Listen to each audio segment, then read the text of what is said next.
Hello प्यारे बच्चों, कैसे हैं आप लोग। उम्मीद करते हैं कि बहुत अच्छे से होंगे और अपने पढ़ाई को एकदम बेहतरीन तरीका से कर रहे होंगे। आज के क्लास में हम लोग कुछ साइंस से इंपॉर्टेंट ऑब्जेक्टिव देखने वाले हैं। तो आप लोग एक एक प्रश्न को अच्छे तरीका से देखिए, बेहतरीन तरीका से देखिए और अपने तैयारी को एकदम मजबूत बनाइए। सबसे पहला नंबर प्रश्न, कैल्शियम की परमाणु संख्या क्या होती है। बिल्कुल, कैल्शियम की परमाणु संख्या क्या होती है, फटाफट से कमेंट करके बताइए। कैल्शियम की परमाणु संख्या 20 होती है बाबू। कितना होती है? कैल्शियम की परमाणु संख्या 20 होती है। आप लोग अच्छे तरीका से याद रखिएगा। बिल्कुल, चलिए बाबू नेक्स्ट प्रश्न की तरफ हम लोग बढ़ेंगे। कह रहा है कि फ्लोरीन की परमाणु संख्या क्या है। बिल्कुल, काफी ज्यादा इंपॉर्टेंट क्वेश्चन है। आप लोग बाबू याद रखेंगे फ्लोरीन की परमाणु संख्या क्या है। तो आप लोग फटाफट से कमेंट करके बताएंगे। फ्लोरीन का परमाणु संख्या 9 होता है। फ्लोरीन की परमाणु संख्या कितना होता है बाबू? 9 होता है। बिल्कुल, आगे बढ़ने का प्रयास करेंगे। आप लोग ध्यान दीजिएगा दोस्त। कह रहा है कि मनुष्य में वृक्क संबंधित है। जो मनुष्य है उसमें वृक्क जो एक तंत्र है, वह वृक्क किस चीज से संबंधित है। तो आप लोग याद रखेंगे बाबू कि मनुष्य में वृक्क उत्सर्जन से संबंधित है। क्या चीज से संबंधित है दोस्त? उत्सर्जन से संबंधित है। आप लोग याद रखेंगे। बिल्कुल, आगे बताइएगा बाबू, ध्यान पूर्वक से बताना है आप लोगों को। पौधों में जाइलम द्वारा पदार्थों का स्थानांतरण होता है। मतलब पौधों में जाइलम के द्वारा पदार्थों का स्थानांतरण होता है। कैसे होता है बाबू?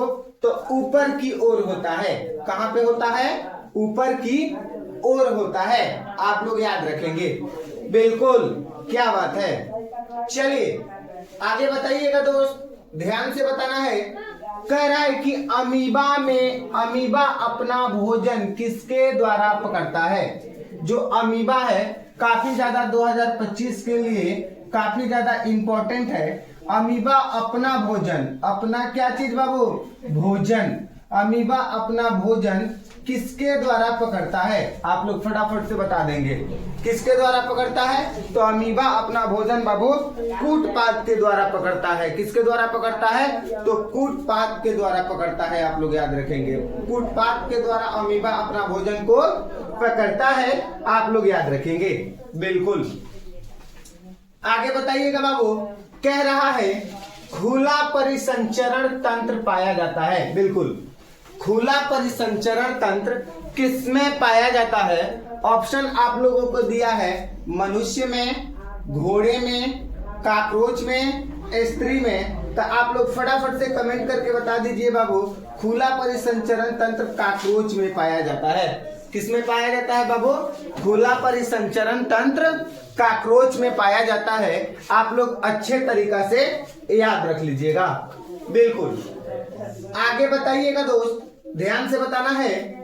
श्वसन किस प्रकार की रासायनिक अभिक्रिया है। बिल्कुल, श्वसन जो है किस प्रकार की रासायनिक अभिक्रिया है। तो आप लोग फटाफट से कमेंट करके बता दीजिए। श्वसन ऊष्माक्षेपी रासायनिक अभिक्रिया है। श्वसन किस प्रकार की रासायनिक अभिक्रिया है? श्वसन ऊष्माक्षेपी रासायनिक अभिक्रिया है। काफी इंपॉर्टेंट क्वेश्चन है बाबू।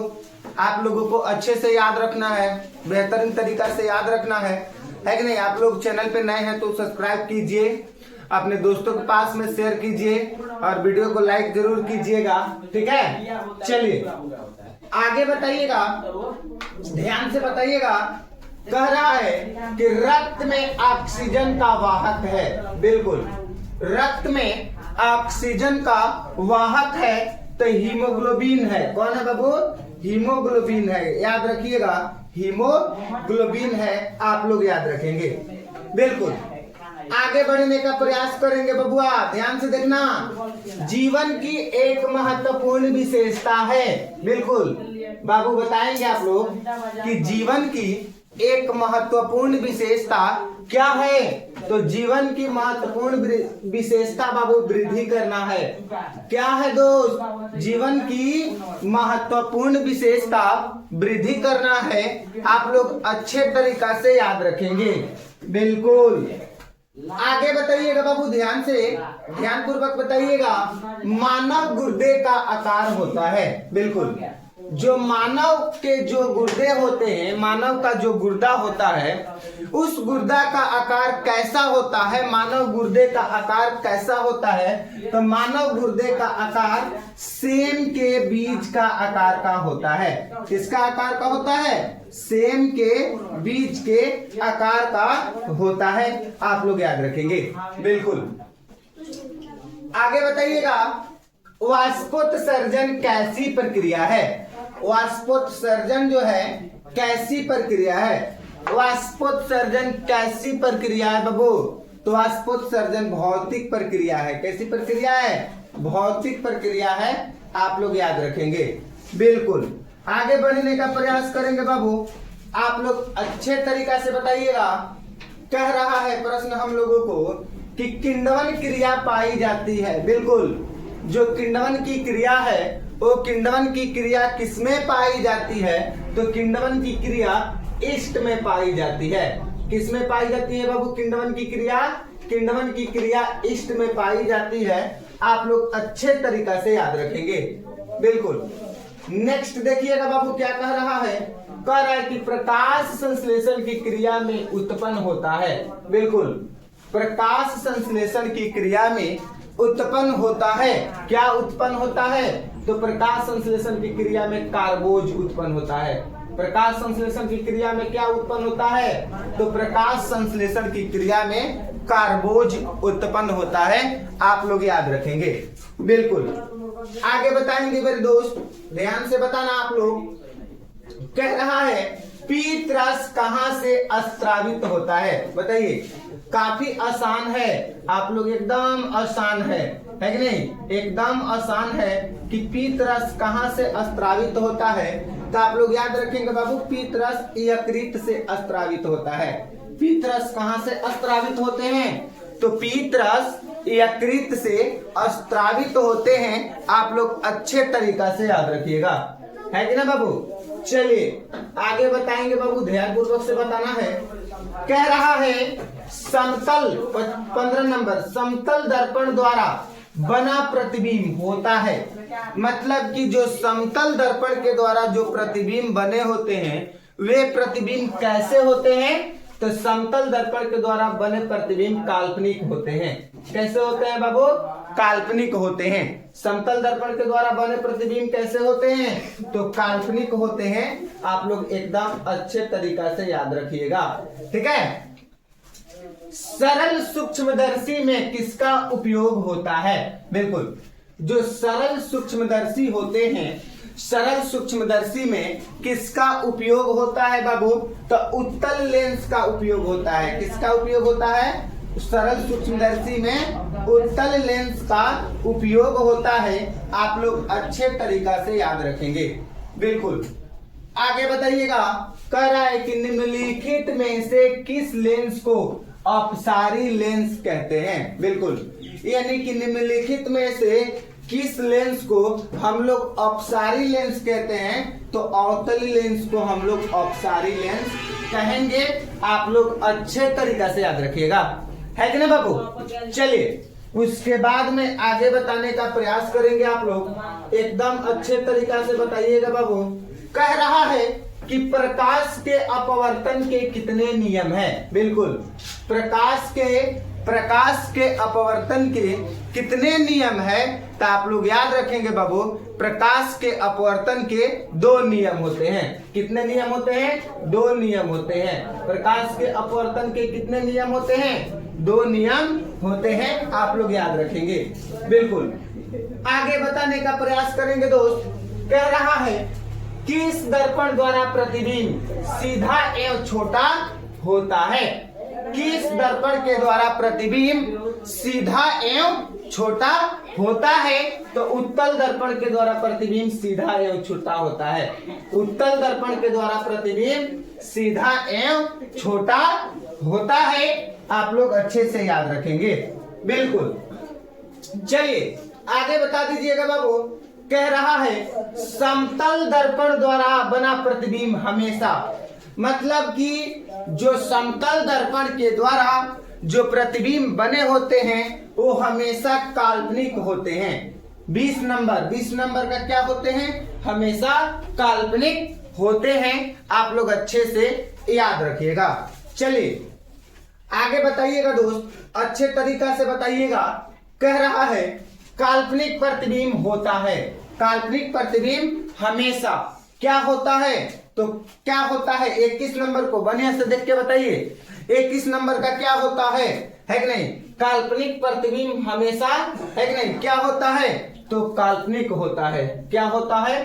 काल्पनिक होता है। आप लोग याद रखेंगे। चलिए अच्छा तरीका से, किस दर्पण में हमेशा आभासी और छोटा प्रतिबिंब बनता है? मतलब कि वह कौन ऐसा दर्पण है जिसमें प्रतिबिंब हमेशा आभासी एवं क्या छोटा प्रतीत होता है? तो उत्तल दर्पण में। किस दर्पण में बाबू? उत्तल दर्पण में प्रतिबिंब हमेशा आभासी एवं छोटा प्रतीत होता है। आप लोग याद रखेंगे। चलिए बाबू आगे बताइएगा ध्यान से। कह रहा है निम्न में से किस दर्पण की फोकस दूरी धनात्मक होती है? निम्न में से किस दर्पण की फोकस दूरी धनात्मक होती है? तो उत्तल दर्पण की फोकस दूरी धनात्मक होती है। उत्तल दर्पण की फोकस दूरी क्या होती है? धनात्मक होती है। आप लोग याद रखेंगे। आगे बताइएगा बाबू। कह रहा है कि नहीं, गोलीय दर्पण के ध्रुव और वक्रता, यानी कि गोलीय दर्पण की ध्रुव और फोकस की बीच की दूरी को क्या कहते हैं? गोलीय दर्पण की ध्रुव और फोकस के बीच की दूरी को हम लोग फोकसांतर कहते हैं। क्या कहते हैं बाबू? फोकसांतर कहते हैं। आप लोग याद रखेंगे, बिल्कुल। आगे बढ़ने का प्रयास करेंगे दोस्त, ध्यान दीजिएगा। कह रहा है हजामत बनाने के लिए प्रयोग किया जाता है। मतलब कि हम लोग हजामत बनाने के लिए, बाल कटाने के लिए प्रयोग किया जाता है उत्तल दर्पण, अवतल दर्पण, समतल दर्पण, उपयुक्त तीनों। किसका प्रयोग किया जाता है? तो अवतल दर्पण का प्रयोग किया जाता है। आप लोग याद रखेंगे। नेक्स्ट क्वेश्चन बताएंगे बाबू आप लोग। कह रहा है गोलीय दर्पण का परावर्तक पृष्ठ वक्रित हो सकता है। गोलीय दर्पण का परावर्तक मतलब पृष्ठ जो होता है वो वक्रित हो सकता है। कैसा वक्रित हो सकता है कि नहीं? अंदर या बाहर की ओर, यानी कि अंदर या बाहर की ओर। ऑप्शन नंबर सी हो जाएंगे। चलिए आगे बताइएगा बाबू ध्यान से। वह गोलीय दर्पण जो अंदर की तरफ वक्रित हो कहलाता है। मतलब कि वह गोलीय दर्पण जो अंदर की तरफ वक्रित हो कहलाते हैं तो अवतल दर्पण कहलाते हैं। क्या कहलाते हैं? अवतल दर्पण कहलाते हैं। आप लोग याद रखेंगे। आगे बताने का प्रयास करिएगा बाबू ध्यान से। वह गोलीय दर्पण जो बाहर की तरफ वक्रित हो कहलाता है। मतलब कि वह गोलीय दर्पण जो बाहर की तरफ वक्रित हो कहलाता है तो उत्तल दर्पण कहलाता है। क्या कहलाता है? उत्तल दर्पण कहलाता है। ठीक है, उम्मीद करते हैं कि आप लोगों को क्लास बहुत अच्छा लगा होगा। अगर क्लास अच्छा लगा हो तो वीडियो को लाइक कीजिए, चैनल को सब्सक्राइब कीजिए और अपने दोस्तों के पास में वीडियो को ज्यादा से ज्यादा शेयर कीजिए। मिलते हैं अगले क्लास में, तब तक सभी प्यारे बच्चों को नमस्कार, जय हिंद।